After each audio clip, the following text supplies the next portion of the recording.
네, 오늘 우리에게 주신 하나님의 말씀 보겠습니다. 창세기 15장 1절에서 6절까지 말씀 보겠습니다.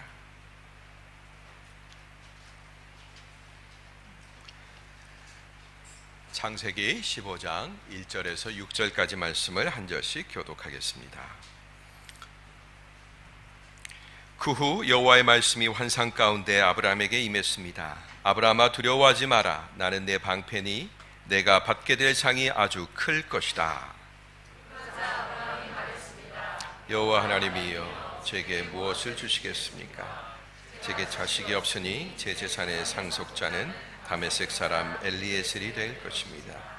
아브라함이 다시 말했습니다. 주께서 제게 자식을 주지 않으셨으니 제 집에서 난 하인이 저의 상속자가 될 것입니다. 그러자 여호와의 말씀이 그에게 임해 말씀하셨습니다. 그는 내 상속자가 되지 않을 것이다. 오직 내 몸에서 나온 사람이 내 상속자가 될 것이다. 여호와께서 아브라함을 밖으로 데리고 나가 말씀하셨습니다. 하늘을 올려다보고 별을 세어보아라. 과연 셀 수 있겠느냐? 그리고 여호와께서는 말씀하셨습니다. 내 자손도 이와 같이 될 것이다. 아브라함이 여호와를 믿었습니다. 그래서 여호와께서 아브라함의 그런 믿음 때문에 그를 의롭게 여기셨습니다. 아멘. 네, 감사합니다. 오늘 말씀은 별을 보며 나눈 대화라는 제목의 말씀이네요. 여러분과 함께 어떤 대화를 나눴는지를 우리가 살펴보며 큰 은혜 받고자 합니다. 자라면서 여러분 상 한 번 못 받으신 분들 거의 드물 것 같아요. 목사님, 저는 못 받았는데요. 그 한 번도 못 받았는데, 이런 분 계실 수도 있겠으나 거의 대부분은 아주 작은 상이라도 조금만 하나 받아보셨을 것 같아요. 세상에는 포상이 굉장히 많습니다. 학교 다닐 때 장려상, 우등상, 최우수상, 대상도 있고요. 그 다음에 공로를 세우면 공로상이 있고, 열심히 한다 그러면 감투상이 있고, 조금 열심히 앞으로 잘할 것 같으면 장려한다 그래서 장려상도 있고, 별의별 상이 다 많이 있지 않습니까? 하다못해 청소 열심히 하면 청소상도 줘요. 그렇죠? 자, 이렇게 많은 세상에 포상이 있는데 여러분은 어떤 상을 받고 싶으세요? 대상입니까? 최우수상입니까? 오늘 하나님께서 아브라함에게 상을 주시겠다고 이렇게 말씀하셨습니다. 아브라함이 뭔가 잘한 일이 있는 것 같아요. 상 받을 일이 있는 것 같아요.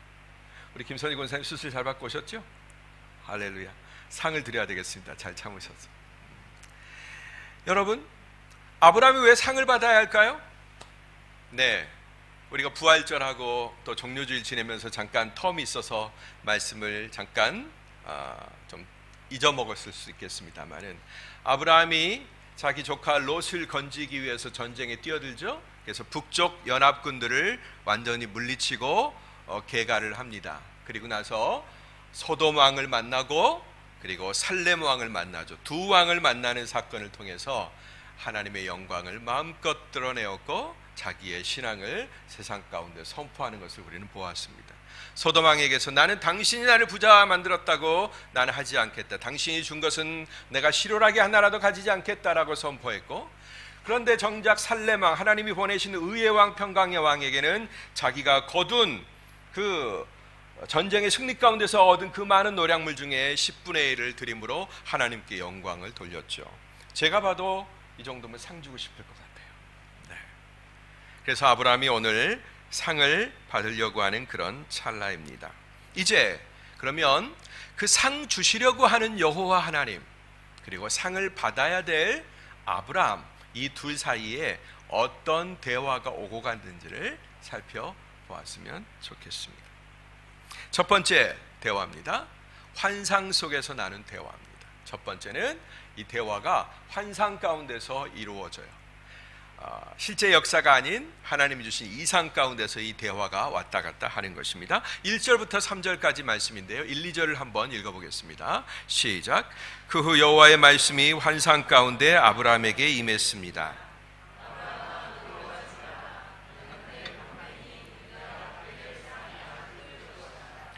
그러자 아브라함이 말했습니다. 여호와 하나님이여, 제게 무엇을 주시겠습니까? 제가 자식이 없으니 제 재산의 상속자는 다메섹 사람 엘리에셀이 될 것입니다. 아멘. 오늘 아브라함은 환상 가운데서 하나님께서 자기에게 큰 상을 줄 거라는 그런 말씀을 듣습니다. 그러자 마치 아브라함은 기다렸다는 듯이 자기의 속마음을 내비치는 거죠. 여러분, 전략가는 그렇죠. 아무 때나 자기의 속마음을 내세우는 게 아니라 기회가 딱 있을 때, 그리고 지금 꺼내놨을 때 뭔가 효과가 있을 그 타이밍을 잘하는 거죠. 아브라함이 굉장한 전략가인 것 같아요. 이때다 싶어서 이제 자기의 속마음을 슬쩍 내비칩니다. 뭐라고요? 아니 하나님, 상이 아무리 크면 뭐해요? 제가 물려줄 자식이 없는데, 이런 소리를 하고 있는 거예요. 제게 자식이 없으니 하나님 제게 무슨 상을 주겠습니까? 제게 자식이 없으니 하나님이 상을 아무리 줘봤자 그 상은 저 나의 하인 엘리에셀의 차지가 될 것입니다. 이렇게 마치 포기한 듯이 나름대로의 자기 대안을 하나님 앞에 내어놓기까지 하지요. 여기에 굉장히 복잡한 내용들이 담겨 있습니다. 하나님, 아니 여태까지 뭐 하셨어요? 제 나이가 이렇게 많이 들었는데 자식 하나 안 주고 뭐 하셨어요? 하나님, 이제 와서 저한테 아무런 많은 상을 주신다고 한들 그게 저한테 어떤 의미가 있겠습니까? 제가 물려주지도 못하고 얼마 못 갈 그런 상인데, 그죠? 이런 복잡한 얘기를 지금 담아서, 이 문장 안에 담아서 하나님께 드리고 있는 것입니다. 제 상속자는 다메섹 사람 엘리에셀이 될 것입니다. 아마 그 엘리에셀이 저 아브라함이 바다나라 하란에서 다마스커스를 거쳐오면서 거기서 얻었던 그런 종인 것 같아요. 제일 자기 집안에서는 믿을만하고 충성스러웠던 그런 종이었던 것 같습니다. 그런데 바로 여기에서 드러나는 것이 있습니다. 뭐가 드러나느냐? 바로 아브라함의 상상의 정도가 드러나는 거예요. 아브라함이 하나님이 주시는 상에 대해서 도대체 어느 정도로 생각하고 있는지, 그 상의 사이즈가 지금 가늠이 되고 있는 것입니다. 아브라함은 하나님이 상 주신다고 했는데 상 주시는 하나님이 어떤 상을 주실 수 있는지, 그 상 주시는 하나님의 능력이 어느 정도인지를 가늠을 전혀 못하는 거예요. 예? 그래서 상 줘봐야 소용이 없습니다. 이렇게 지금 얘기를 하는 거죠. 얼마만큼 하나님의 사이즈에 대해서, 하나님의 능력의 사이즈에 대해서 작게 생각하고 있는지 여실히 드러납니다. 그는 자기에게 주신 하나님의 축복을 자기 다음 세대까지 확장시키지 못했던 거예요. 우리 김선희 권사님, 슬기자매에게 축복의 확장을 넘겨주시길 바랍니다. 다음 자녀들, 우리 자녀들, 여러분 엄마 아빠들 다 여러분의 그 소중한 자녀들에게 여러분의 복이 확장된다는 사실을 믿어야 합니다. 그런데 아브라함은 거기까지 미치지 못한 거죠. 그리고 포기한 듯이 자기의 대안을 대안이랍시고 내놓았습니다.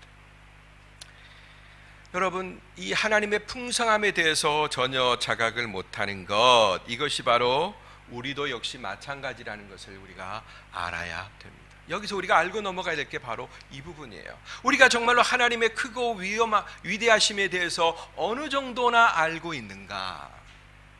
내 상상 속의 하나님은 어떤 분이며 내 상상 속에서 하나님이 내게 주실 복은 어느 정도인가? 이 부분을 우리가 가늠해 볼 수 있어야 된다라는 것입니다. 우리가 아는 것이라고는 고작 이 땅의 것뿐이죠. 잘 먹고 잘 살고 조금 더 높은 자리에 올라가고 조금 더 많이 소유하고 조금 더 즐길 거리가 많고 그런 기회에 얼마만큼 쉽게 닿을 수 있느냐 없느냐, 뭐 고작 그 정도. 퍼스트 클래스 타느냐 이코노미 타느냐, 뭐 그 정도. 그죠? 그러나 하나님은 우리가 아는 것보다 훨씬 더 크고 위대한 분인 줄 믿으시기 바랍니다. 하나님이 주시는 복은 고작 높은 자리, 많은 재물, 그저 뭐 장수, 오래 사는 거, 건강하게 사는 거, 남보다 많은 기회를 갖는 거, 고작 그 정도에 멈추지 않는다라는 것입니다. 이 내용을 하나님께서 환상 속에서 지금 아브라함과 대화를 나누고 있는 거예요. 여러분, 이게 환상 속에서 그냥 어떤 광경만 싹 지나가는 게 아니라 아브라함이 지금 대화에 참여하고 있죠? 환상 속에서도 지금 대화에 참여하고 있는 것을 보게 됩니다. 두 번째 대화가 이어집니다. 이제 오늘 말씀의 제목처럼 별을 보며 나누는 대화입니다. 별을 보면서 4절 5절 말씀 보겠습니다. 함께 읽습니다. 시작. 그러자 여호와의 말씀이 그에게 임해 말씀하셨습니다. 그는 내 상속자가 되지 않을 것이다. 오직 내 몸에서 나온 사람이 내 상속자가 될 것이다. 여호와께서 아브라함을 밖으로 데리고 나가 말씀하셨습니다. 하늘을 올려다보고 별을 세어보아라. 과연 셀 수 있겠느냐. 그리고 여호와께서 말씀하셨습니다. 내 자손도 이와 같이 될 것이다. 네.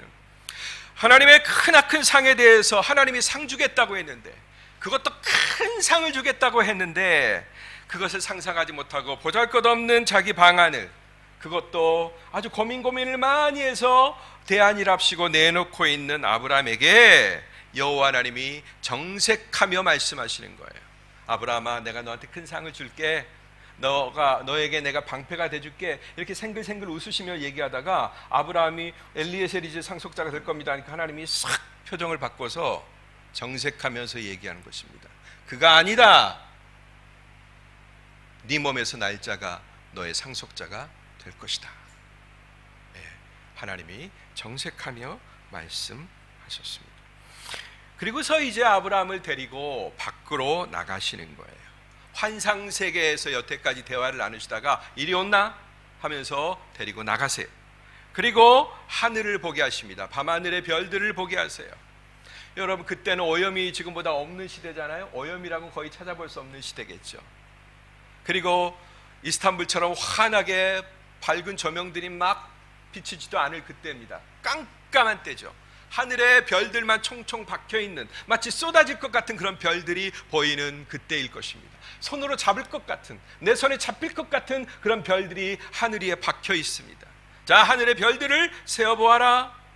셀 수 있겠느냐? 그리고 이어서 말씀하세요. 내 자손도 이와 같을 것이다. 할렐루야. 여호와께서는 이렇게 아브라함을 현실의 세계로 끌고 나와서 현실 세계에 있는 메타포, 그림을 보여주시는 거예요. 하늘의 별이라고 하는 그림을 보여주십니다. 그런데 거기서 끝나지가 않아요. 이제는 그 별 너머에 있는, 밤하늘에 그 총총 박혀있는 그 반짝반짝하는 아름다운 별 너머에 있는 새로운 세계로 인도하시는 것입니다. 어떤 세계죠? 이제 상상의 눈이 아닌, 그 다음에 육신의 이런 눈이 아닌 믿음의 눈으로 봐야 되는 그 새로운 세계를 보여주시는 거예요. 그 말씀이 뭐예요? 네 자손이 이와 같을 것이다. 아멘. 이와 같다라는 얘기는 뭐예요? 지금 현실 속에서 있는 저 별빛, 내가 지금 눈으로 보고 있고 분명히 목격하고 있고 관찰하고 있는 그 별빛처럼 너의 자손도 이와 같을 것이다. 그러므로 지금 안 보이는 그의 자손들은 어떻게 봐야 돼요? 그의 믿음으로, 그의 비전으로, 그의 꿈으로 봐야 되는 광경인 거예요. 하나님이 이렇게 지금 아브라함과 대화를 나누고 계십니다. 얼마나 여러분 하나님이 선생님이면 대단한 선생님이에요. 시청각 자료를 다 동원하시고, 어떤 때는 눈 감으라고 그래가지고 상상하게 하시고, 어떤 때는 또 확실한 그림을 보여주시고, 그 그림 속에 넘어 있는 세계까지 보게 하시는 이 어마어마한 교육법을 가지고 계신 여러분, 여러분의 자녀를 그렇게 교육하시기 바랍니다. 학교 선생님들한테 맡기지 말고, 주일학교 선생님들한테만 다 맡기지 말고, 하나님의 얘기를 어린 자녀들한테 해줄 때 그냥 최고로 신나게 막 그냥 들떠서 얘기해 주세요. 살아계신 하나님에 대해서, 골리앗과 다윗의 얘기에 대해서, 요셉의 이야기에 대해서, 오늘 아브라함의 이야기에 대해서. 그 세계는 이제 믿음의 눈으로 보아야만 보이는 새로운 비전이었습니다. 오늘날 주 예수를 믿는 우리들도 동일하게 보아야 될 그림이 바로 이 그림입니다. 어떤 그림? 아브라함에게 보여주신 이 비전이라는 거예요. 여러분, 하나님과 대화를 나누신다면 이렇게 대화를 나누셔야 돼요. 묵상하다가 환상 속에서 하나님과 대화를 나누고, 임재하신 하나님, 성령 하나님과 내가 대화를 나누고, 그 성령 하나님이 그려주신 그 비전 속에 내가 또 들어가고, 아, 하나님, 그게 바로 저한테 주실 그 세계예요? 그게 나한테 주시는 세계 맞아요? 하면서 하나님 앞에 되물어보고, 이렇게 살아있는 교제를 하나님과 나누시라는 거예요. 예전에 벌써 우리를 오롯이 아브라함의 자손으로 세우시려 하나님의 계획은 벌써 가동되고 있었습니다. 그로 인해서 지금 저와 여러분들은 아브라함의 자손이 되어서 살고 있는 것입니다. 그러면 이제 뭘 보아야 돼요? 우리가 만들어낼 자손들을 보아야 되는 것입니다. 할렐루야. 여러분의 자손, 여러분의 자녀들 바라보면 우리 집사님 얘기하셨습니다만 좀 한심해 보이기도 하고 답답해 보이고 아이고 저렇게 갖고 뭐 하나 하죠? 예, 저도 똑같이 그랬습니다. 그제 우리 막내 아들 군대 가서 훈련 받으면서 사진 탁 찍어갖고 스타기질이 있어갖고 정 가운데 딱 지가 자리를 잡고 있더라고요. 하는구나. 군대 가기 전까지만 해도 걱정이 많았죠. 제대로 훈련 받을 수 있을까? 장교 훈련은 더 세야 되는데 제대로 받을 수 있을까? 했는데 보무도 당당하게 받고 있는 것을 보게 됩니다. 여러분, 여러분의 자녀 가운데 그러한 언약이 있는 줄로 믿습니다. 하나님의 그런 축복이 담겨 있는 것입니다. 자, 이제 세 번째, 두 번의 대화가 끝났어요. 첫 번째는 환상 속에서의 대화가, 그 다음 두 번째로는 현실 속에서의 대화가 끝났습니다. 그런데 갑자기 이걸 보고 있었던 사람이 있었어요. 이 대화를 듣고 있었던 이가 있었어요. 그리고 그 듣고 있었던 이가 어떤 분석을 내놓습니다. 이런 결과는 믿음으로 말미암은 결과다라고 나름대로 르포 기사를 내놓고 있는 그런 사람을 만나게 됩니다. 6절 말씀 봅시다. 시작. 아브라함이 여호와를 믿었습니다.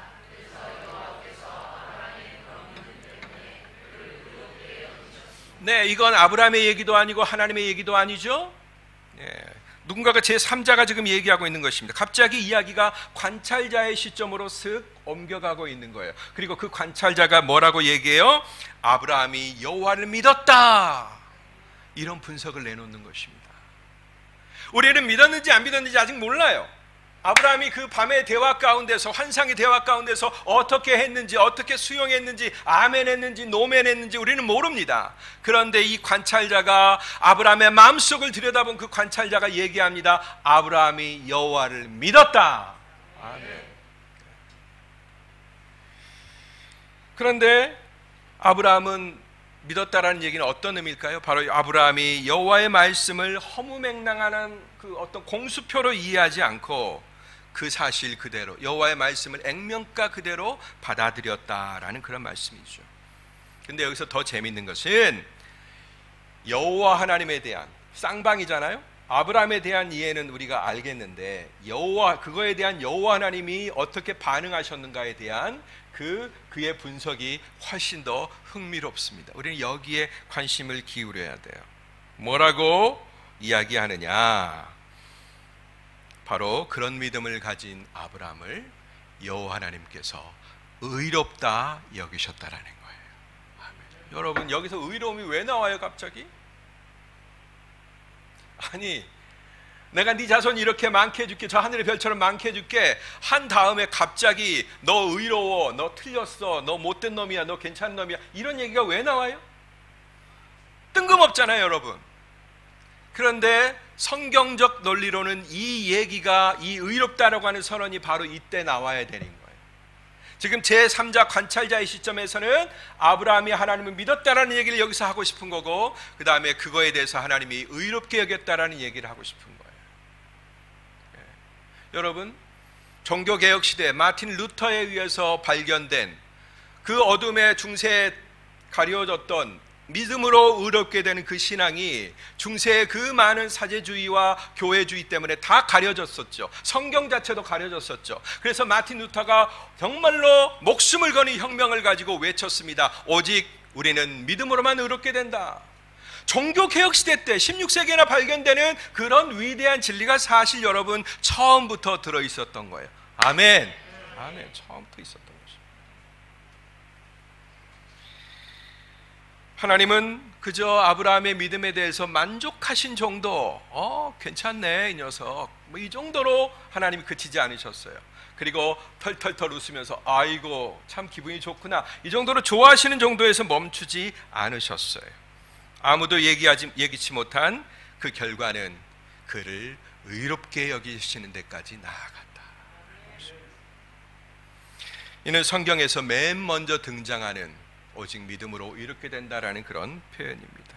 인간을 의롭게 여기시는 이 위대한 역사, 이 위대한 구원 역사가 그 첫 출발이 일어난 시점이 바로 여기인 거예요. 하나님이 환상 속에서 나눈 대화, 밤하늘의 별을 보여주시면서 나눈 대화 속에서 아브라함의 마음 가운데 일어난 놀라운 변화, 그거가 바로 믿음으로 의롭게 되는 역사의 출발점이 되었다라는 것입니다. 우리는 지금까지 아브라함과 하나님의 대화를 들어보았습니다. 먼저는 환상 속의 대화였습니다. 그것은 여호와 하나님이 순종하는 자에게 베푸시는 포상에 관한 거죠. 내가 너의 방패가 되어줄게. 방패는 막아주신다는 얘기도 되겠지만, 여러분, 방패라 하면 지금도 우리가 방패를 주잖아요. 기념으로 이런 패를 주지 않습니까? 예.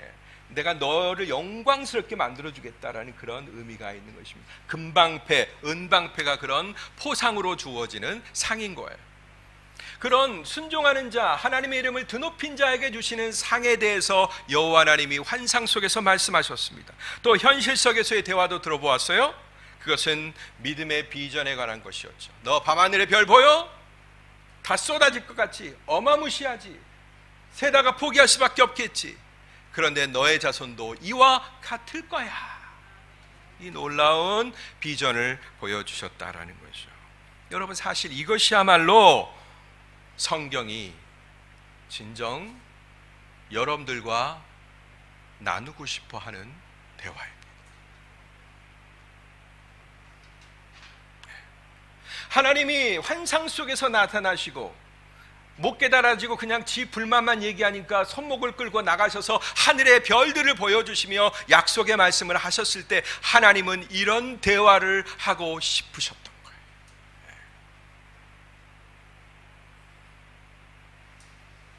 또 한 번 관찰자의 시점에서 확실하게 말하고 있는 히브리서 11장을 우리가 만나볼 수 있겠습니다. 자, 창세기 15장에 관찰자 시점이 동원됐죠? 6절에. 그런데 히브리서 11장 6절에도 동일하게 관찰자의 시점이 등장하고 있어요. 재밌죠? 한번 다 같이 읽어보겠습니다. 시작. 믿음이 없이는 하나님을 기쁘시게 할 수 없습니다. 그러므로 하나님께 나아가는 사람은 하나님이 계신 것과 하나님은 그분을 간절히 찾는 사람들에게 상 주시는 분임을 믿어야 합니다. 아멘. 아멘. 믿음이 없이는 하나님을 기쁘게 할 수 없다. 하나님께 나아가는 자는 반드시 그가 계신 것과 자기를 찾는 자들에게 상 주시는 이심을 믿어야 할지니라. 네, 이거예요. 하나님이 이 대화를 모든 인생들과 모든 세대에 걸쳐서 나누고 싶으신 겁니다. 이겁니다.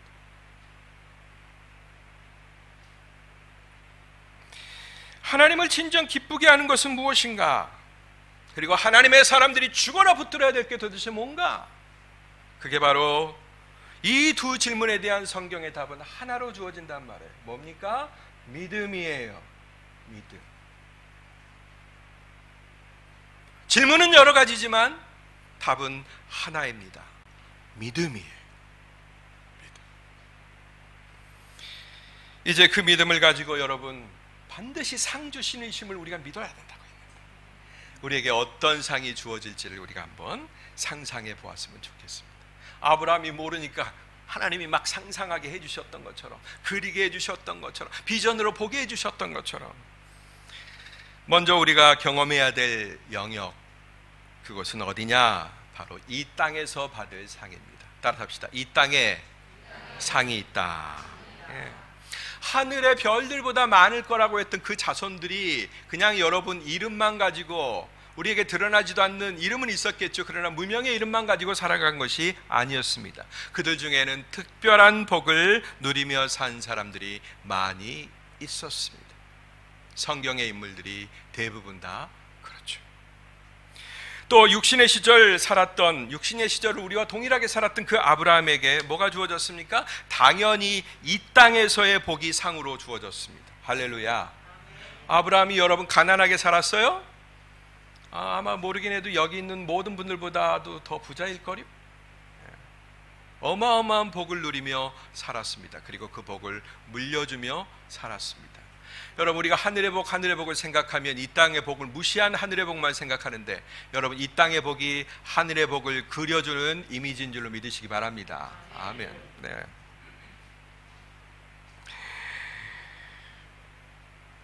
그러므로 우리는 건강한 몸, 멋진 일터, 적당한 수입, 그 다음에 행복한 가정, 이런 것들을 당연히 꿈꿔야 됩니다. 우리가 그런 거 꿈꾸면 왠지 세속적인 것 같고 왠지 영적인 것에서 멀어지는 것 같은데, 여러분 그럴 필요가 없습니다. 하나님의 복은 거기까지 해당되는 줄 믿으세요? 아멘. 우리가 당연히 꿈꿔야 됩니다. 내가 건강한 거 꿈꿔야 되고요, 나에게 마땅한 소득이 들어오는 거 꿈꿔야 되고요, 그걸로 내 자녀와 내 아내와 내 부모를 행복하게 해주는 그 꿈을 여러분들이 꾸셔야 합니다. 하나님이 이 땅에서 주시겠다고 하는 복이 있는데 왜 그걸 거절합니까? 당연한 것입니다. 그런데 여러분, 거기서 멈춘다면 너무나 손해해요. 아, 하나님 오케이, 여기서 됐어요, 이 정도면 충분해요, 저 먹고 살만하고요, 어느 누구에게 가서 돈 꾸지 않고요, 이 정도면 제가 충분해요, 건강하고요, 좋은 아내, 좋은 자녀들과 함께 행복하게 살고 있습니다, 이 정도만 말하면 우리는 너무나 많은 손해를 보게 됩니다. 여기서 한 걸음 더 나아가서 우리는 궁극적으로 새하늘과 새 땅의 신이 되는 것을 꿈꾸시게 되길 바랍니다. 아멘. 그 세계는 이 땅의 시각과 전혀 다른 전망으로 봐야 되는 거예요. 아까 아브라함처럼 하나님이 하늘의 별을 보여주실 때, 물질적인 것을 보여주실 때, 가시적인 세계를 보여주실 때 하나님은 거기에서 끝나라고 하지 않으셨어요. 너의 시야를 더욱더 확장하여라, 그 별들 너머에 있는 너의 자손들을 보아라. 할렐루야. 예, 하나님은 그 영역 바깥으로 우리가 이 세상에서 누리는 복, 좋은 자동차를 타고 좋은 집에서 살고 마음껏 놀고 할 만한 것 전혀 제한당하지 않는 여러 가지 복들, 또 베풀 수 있고 나눠줄 수 있는 그 많은 복들 너머에 있는 더 큰 복을 사모하시라는 것입니다. 그게 뭐냐? 하나님 나라의 새하늘과 새 땅의 시민이 되는 것입니다. 비록 처음에는 아브라함도 그것을 잘 몰랐습니다. 그래서 이 땅에서의 삶은 뭐가 되죠? 곧 인턴 과정인 거예요. 따라합시다. 이 땅은 인턴 시절이다. 회사에서 여러분 다 경영하시는 분들 알잖아요. 회사에서 직원을 채용할 때 처음부터 정식으로 채용 안 하지 않습니까? 요즘은 인턴 사원들을 많이 뽑죠. 그리고 일을 맡겨보는 거예요. 그리고 빠릿빠릿하고 애정이 있고 뭔가 해보려고 하면 그 친구는 취업의 문이 활짝 열리게 되는 거죠. 정식 사원이 되는 거죠. 여러분, 이 땅은 인턴십의 과정이에요. 우리가 앞으로 살아내야 될 저 하나님의 나라를 들어가고 거기서 마음껏 우리의 능력을 개발하고 영위할 수 있는 그런 자격과 능력을 연습하는, 획득하는 그런 시간인 것입니다. 인턴십이에요. 이 땅에서 미리 잘 연습하고 숙련되면 앞으로 올 나라에서 더 잘할 수 있고 더 책임 있는 역할을 감당할 수 있습니다. 우리는 장차 부활하신 예수 그리스도와 같은 몸을 입게 될 거예요. 왜? 왜 천국 가는데 부활을 입어야 되죠? 육체를 주신 이유는 뭐예요? 육체의 시대를 살라고 주시는 것 아닙니까? 왜 완벽한 육체를, 어느 병에도 어느 죽음도 어떤 것도 우리를 지배할 수 없는 완벽한 육체를 우리에게 주세요? 예수 그리스도의 부활체와 똑같은 육체를 왜 우리에게 주세요? 간단합니다. 살라고. 아멘. 우리는 예수 그리스도께 주신 그 새 생명, 그것을 가지고 이 땅을 경영하게 될 거예요. 12거울을 다스리는 권세가 여러분에게 주어질 것입니다. 그러므로 우리는 연습해야 된다는 거예요. 너희는 왕같은 제사장이다. 우리는 왕 노릇을 준비해야 되는 것입니다. 그리고 그 시대에, 그날에 내게 내 영역이 주어지고 내 주권이 주어졌을 때 마음껏 문제없이 훌륭하게 휘두를 수 있는, 내 주권, 내 왕권을 휘두를 수 있는 그런 시대가 올 때 유감없이 여러분의 능력을 발휘해야 하는 것입니다. 그러기 위해서 뭐 하라고요? 연습하라고요. 연습. 앞으로 왕이 되어서 온 땅을 지배하고 다스릴 여러분들이 일주일에 한 번 드리는 공적 예배도 어려워한다면 연습이 많이 필요하겠죠? 네, 연습이 많이 필요할 겁니다. 재밌는 얘기 안 할까요? 주일 예배를 예배당이 아닌 저 푸른 초원이 그림 같은 필드에서 거기서 예배를 드리는 분들이 있다고 어떤 소식이 들려와요? 네. 아마 이 자리에 계셔야 될 분이 지금 혹시 그 자리에 가 계시는지도 모르겠습니다. 제가 교육자들하고 수련회를 간 데가 있는데 강원도 문막이라는 곳을 갔습니다. 오크밸리라고 하는 곳에 가서 우리는 거기서 하룻밤 묵으면서 막 이렇게 토의도 하고 막 하는데, 이제 밥을 먹고 휴식 시간에 뺑 돌아보니까 거기가 골프장이거든요. 근데 산 언덕배기에 예쁘장한 그 교회가 하나 지어져 있어요. 여러분, 골프장하고 교회하고 어울리세요? 매칭이 돼요? 여러분, 궁금하신 분들은 강원도 문막에 있는 오크밸리 꼭 한번 가보시기 바랍니다. 예. 왜 그게 거기 서 있는지는 제가 아직 잘 모르겠어요. 근데 하나 상상해서 제가 얻는 답이 있다면, 골프하다가 예배드리고 싶으실 때 가서 예배드리라 그러는 것이구나. 제가 잊어버렸다가 며칠 전 페이스북을 보는데 저의 동료 목사님이었던 목사님이 자기 아내와 자녀들 데리고 와서 그 오크밸리 교회 가서 사진을 찍은 걸 보내왔어요. 그래서 저 교회가 아직도 있구나 라는 생각을 하게 됐습니다. 여러분, 오크밸리에는 그 초원 위에 작은 교회라도 있지 여기는 아무것도 없잖아요. 그죠? 멋쟁이 넓은 잔디 으스대지만, 네? 호쾌한 스윙도 제멋이지만, 여러분, 그러더라도 제가 골프 싫어하는 건 아닙니다. 마음껏 하세요. 네, 열심히 하세요. 이왕 하는 거 1등 하세요. 언더파를 기록하시는, 싱글을 기록하시는 여러분들 되길 바랍니다. 근데 여러분, 주일날 거기서 성도들을 만나는 일은 없기를 바랍니다. 아멘? 네. 얼마나 서로 민망할까요? 아이고, 초원교회에서 만나 뵀네요. 그동안 안녕하셨어요? 잠깐 웃자고 한 소리였습니다. 여러분 모두는 하나님을 즐거워하고 하나님을 예배하는 일을 최우선으로 두신다고 저는 확신하고 있습니다. 그러나 간혹 세상이 우리로 하여금 그것을 헷갈리게 만듭니다. 내가 하나님의 상을 너무 작게 가늠하도록 이 세상의 것들로 올가매는 것입니다. 여러분, 하나님은 구속당하지 않으십니다. 내가 생각한 것 그 이상의 세계, 결코 상상할 수 없었던 무한한 세계가 하나님에게는 펼쳐져 있는 것입니다. 이제 여기 모인 우리 모두가 주님이 환상 속에서 말씀하신 그 복, 그리고 현실 세계에서 말씀해 주신 복, 마지막에는 비전 속에서의 복까지, 이 세 가지를 한꺼번에 아우르는 여러분들 되시기를 주의 이름으로 축복합니다. 이 땅에서 행복을 누리는 복 좋습니다. 마땅히 누리십시오. 그리고 영원한 세계가 내 것이 되는 복, 이거 당연히 누려야 됩니다. 절대 누리지 않으면 안 됩니다. 내 것으로 가져야 됩니다. 그리고 그 세계를 바라보시고, 오늘과 그 시대가 간격이 좀 있는데, 차이가 있는데, 영원한 소망을 품고 그 세계를 여러분 바라고 소망하시게 되기를 바랍니다. 믿음은 바로 그 약속의 세계로 한 발 들어가는 거예요. 내딛는 거예요. 전철에 타기 전까지는 내가 전철을 가고 한 몸이 아니잖아요. 그러나 문이 열리고 내가 한 발 딱 들어가면 그때부터는 메트로와 내가 한 운명체가 되는 거죠. 메트로가 데려다 주는 곳에 내가 갑니다. 여러분, 믿음은 그렇게 들어가는 거예요. 어떤 세계로 진입하는 것입니다. 우리에게 그 세계를 그렇게 경험시키고 그 세계의 감동을 맛보게 하시기 위해서 우리 하나님이 그토록 우리에게 바라셨던 것이 있는데, 그게 바로 믿음이라는 것입니다. 관찰자들 동원해서 아브라함이 믿음이었어 라고 얘기하고 있고요, 하나님이 그것을 의롭게 여기셨어 라고 얘기하고 있고요, 히브리서 기자를 통해서 하나님께 나아간 자는 반드시 그가 계신 것과 자기를 찾는 자들에게 상 주시는 이심을 믿어야 할지니라 선포하게 하신 것입니다. 오늘 저는 동일하게 선포합니다. 여러분이 이 세상을 살면서 하나님을 기쁘게 드릴 수 있는 유일한 방법은 바로 이 믿음의 세계로 진입하는 것, 그거 하나뿐임을 말씀드립니다.